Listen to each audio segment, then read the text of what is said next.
Shortcuts are usually a win-win for everybody, unless you're my Uber driver who dropped me off at the airport yesterday and convinced me that it'd be faster for me to get off at arrivals, but failed to mention that it was actually a giant walk through traffic and then up a bunch of stairs. But we're not here to talk about a scheming, conniving Uber driver. We're talking about some shortcuts that you can do for like intermediate playing, and then just kind of adding a bunch of tips and tricks. And what we're going to start talking about is going to sound like this.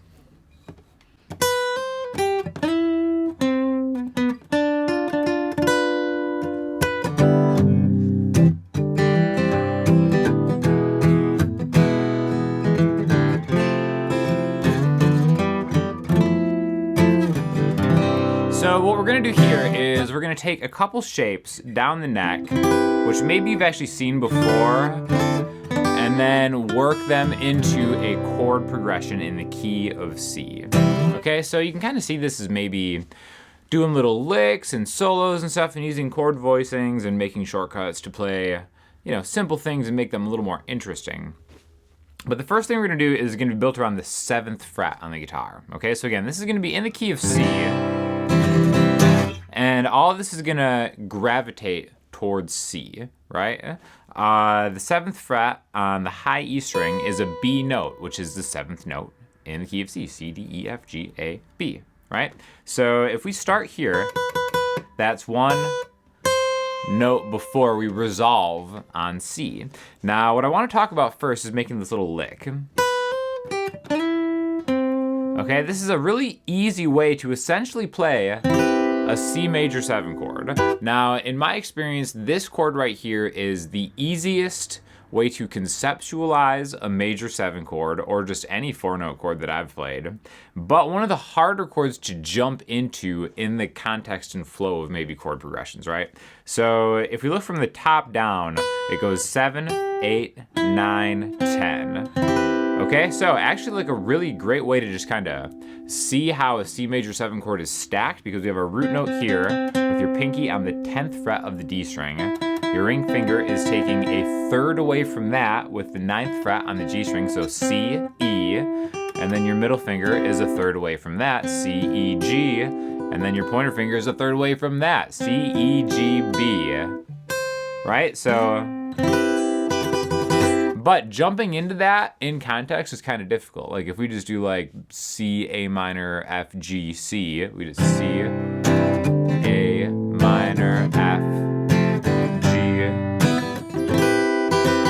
That's a journey that you're going on.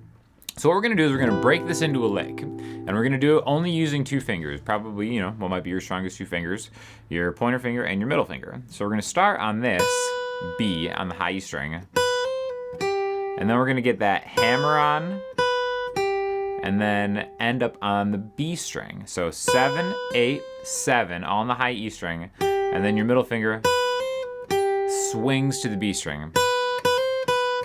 And then, after that, this is the trick. Your pointer finger is actually gonna go, it's already on the 7th fret, but we're gonna line it up and go 7 to 9. And then that's gonna lead your middle finger to 10, D. So remember, in your mind's eye, I want you to think 10, 9, 8, 7. But we're gonna break it up.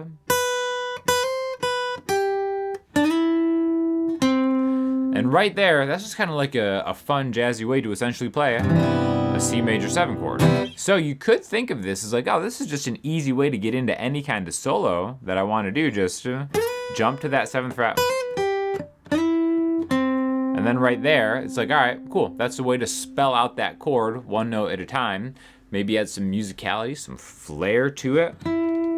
But what I want to do is I want to set up something else that's going to lead us back to the tonic, the home chord key, C major. All right, and the way we're going to do that is we're going to think of the 7th fret again. So remember, when we did this, we ended up on the 10th fret of the D string. So now we're gonna back up and we're gonna go back to, again, what I'm thinking of as the base of the 7th fret, but now my ring finger is on the B on the high E string, my middle finger is on the 7th fret of the G string, and my pointer finger is on the 6th fret of the B string. Right here, This is technically a diminished chord, but you may have recognized this shape more as a dominant 7 chord. All right. So, like when I say the shape, you've probably played this as D7 up here, which usually leads you home to G. Dominant 7 chords lead you to whatever they are the 5 of, which is why this D7, what's D the 5 of? We could count backwards, like a drunk driving test that Uber driver definitely would have failed the other day. D, C, B, A, G, right? So D7 leads you home to G. Well, what is this when I do it on the 7th fret here? Well, you can think of this as like, all right, if this is the same as that D major chord, this is actually a G major chord right here.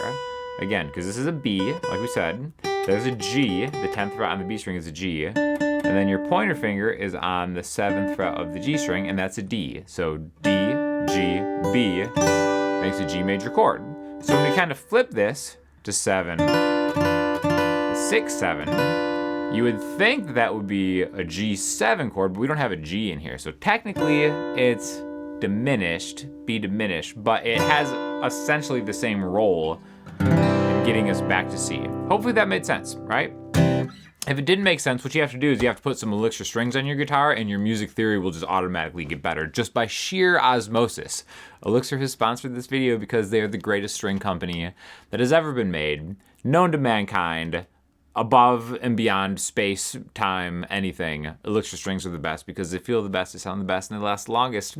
So you're gonna save money in the long run and your hands will thank you if you get Elixir strings. I'm rocking the 12 nano webs as I usually do, the phosphor bronze ones on this Martin guitar. And again, I have not changed the strings on this guitar in a long time. I just put fresh ones on one last week. I'll link you to that video too. And you can kind of hear the difference between maybe broken in strings, which I kind of like the sound of. These are probably like maybe 3 months old at this point, and fresh ones, but just a huge fan of Elixir strings. And then that, you know, that non-guaranteed added benefit of your music theory just becoming that much better just by putting them on your guitar, right? So what we have here is this B diminished chord, or basically a G7 chord. You could actually add a G here if you want to get crazy and get this guy right here. Great chord voicing that I don't see enough people use on guitar. There's the G on the D string, 5D, 7, 6, 7. Right, so again, here's the lick.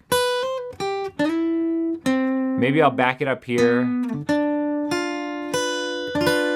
And then that sets me up to go into a chord progression. Anything in the key of C is gonna sound good. This is a really great setup that you can use either as an intro to a song or as any part of the transitional kind of thing. Like let's say I just have that same chord progression I was using earlier, where I'm just jamming on like C, maybe E, F major, G, right? But instead of that G, maybe I want to kind of get a little more creative up here. So there's C, E major, F. See how that sounds so much more interesting? I think it kind of adds a little bit of character, a little bit of vibe and taste to whatever it is you're doing. And again, you can jump in and out of those however you want. In fact, you can even replace that whole C. There's a million different ways to replace all these kind of chord progressions with stuff higher up the neck, which I think is kind of like the whole point of this lesson, is maybe making these things a little less daunting. Best way to do that is just to break it down, super easy. Take that shape. And you don't always have to play it in order. Like sometimes to fit the counting structure, you can maybe hit the G, B, G, B, and then the whole chord at the same time, and then lead you back there. Now, that right there was, you know, is that the most elegant way just to get from B diminished to C? You be the judge. It feels like I'm kind of skipping a lot of ground, just sliding back. So why don't we take a few more voicings like this and then connect the dots to get back home? One of the best ways, I think, to do that is maybe going through like a little mini chord scale. And then you can use basically the entire same idea of it, but then just go through some easier shapes. One thing that I always think of when I'm in this shape right here, and again, think of this as either a G7 or B diminished, is just going back to the 5th fret, which right there, if you just pin down the highest 3 strings, that's an A minor, which you know very well from A minor pentatonic, right? Just that 5th fret is always fair game in the key of C. And then a G major triad, 3, 3, 4. And then that can lead you right to your, which is essentially the exact same thing as that G7, just open, open, open, 1. That can lead you to C as well, right? So think of this, how we can connect this dominant 7 chord. Again, how easy is that? Open D, open G, open B, and then 1 on the high E string. And then maybe think of that as just another voicing of this. Again, I hear a lot of people talk about, you learn your triads all over the neck, where it's like, okay, cool. C major, D minor, E minor, F major, G major, and kind of like just running through the triads like that. Whether it's a major, major, minor, major, minor, minor, that kind of thing, which is great. But I don't see people do that as much with extended chords, which is where I think like the real beauty in getting some of those higher voiced extended chords come in. So that's why this guy right here is amazing. G7 to C. And see how that stacks right on top of that, which you can do it in a position like that right there. But do you see how like me just playing it like that in a chord shape position definitely has a different vibe than being able to see when I get that slide in there. I can get that vibrato with my pointer finger and my middle finger that I just don't have the same feel with my pinky, It just feels like I may be improvising a little more than I could. And then, it all kind of comes together and you get these shortcuts instead of separating your chords from some kind of scale thing. It's always really a combination between the chords and the scale. So my best advice is to always look for those chords in any kind of lick or solo thing that you're doing, because then they become a lot easier to remember too, right? Even if, you practice this lick for a while and it gets under your fingers, and then maybe, you might forget it in a couple weeks. If you just think like, all right, this chord voicing and this chord voicing, and again, I'm thinking of just the 7th fret because that's where I'm kind of top down getting that chord. That's how I'm lining that up. That's how I can jump from here, see? If anything, if I can just look at that 7th fret, I'm gonna hit it all the time. And it just makes it a lot easier to remember, right? So even if you don't remember the exact, you can just at least remember C major 7 to B diminished, back it down all the way, and then end up on C. So a lot of information for sure, but I definitely think that starting to take licks and break them into easier ways to play, and then still seeing the chord behind it is a great way to explore extended chords and different chord voicings, and then incorporate them into easy open chord stuff that you're already playing with Elixir strings. So thanks a lot for watching the video. Thank you to Elixir for sponsoring it. There's an affiliate link. The exact strings that I use in the description there really helps me out if you click it and buy it for yourself or a friend. Got the holidays coming up, so check that out. And if you have any questions or comments, hit me up in the comment section, Instagram, or the website. I'll talk to you soon.